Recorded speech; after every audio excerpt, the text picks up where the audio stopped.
আসসালামু আলাইকুম ওয়া রাহমাতুল্লাহি ওয়া বারাকাতুহু। প্রিয় দর্শক, যে যেখান থেকে আমাকে দেখতে পাচ্ছেন সবাইকে জানাচ্ছি আন্তরিক মোবারকবাদ। আশা করছি সবাই ভালো আছেন। আলহামদুলিল্লাহ, আল্লাহ তাআলার মেহেরবানিতে আমিও ভালো আছি। আজকে আমরা জানবো নারীরা যে চারটি কাজ করলেই তারা জান্নাতি হতে পারবে। হযরত আনাস রাদিয়াল্লাহু তাআলা আনহু থেকে বর্ণিত, প্রিয় নবীজি আমার যিনি জানিয়ে দিলেন নারীরা চারটি কাজ করলেই জান্নাতি হবে। নাম্বার 1, নিয়মিত 5 ওয়াক্ত নামাজ পড়া। যে মহিলা 5 ওয়াক্ত নামাজ নিয়মিত পড়বে, চারটি অংশের প্রথম অধ্যায় হলো 5 ওয়াক্ত নামাজ পড়া, 2 নম্বর অধ্যায় হলো রমজানের ফরজ রোজা রাখা, 3 নম্বর অধ্যায় হলো লজ্জাস্থান হেফাজত করা, 4 নম্বর অধ্যায় হলো স্বামীর আনুগত্য করা।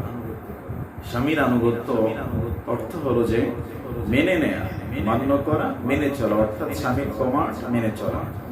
স্বামী যা আদেশ করবে, অর্থাৎ স্বামী আল্লাহ রাসূলের মহব্বতে দ্বীন ইসলাম এর নির্দেশিত যে বিষয়, স্বামী তার স্ত্রীকে বলবে যেমন পর্দা করা, যেমন পরপুরুষের সাথে দেখা না করা, টোটালি একজন ধার্মিক স্বামী তার স্ত্রীকে যে ধরনের আদেশ করবে সবকিছু যখন মেনে নেবে, তখনই 4 নম্বর অধ্যায় অর্থাৎ এই যে জান্নাতি হওয়ার যে 4টি লক্ষণ রয়েছে নারীদের, স্বামীর আনুগত্য করার এই লক্ষণটাও আদায় হয়ে যাবে।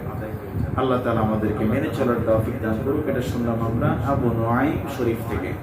তাহলে আমাদের দায়িত্ব হলো আমাদের স্ত্রীদেরকে আমরা পর্দায় রাখবো, কোরআন সুন্নাহর বাহিরে যেন সে না চলে সেদিকে আমাদের খেয়াল রাখা।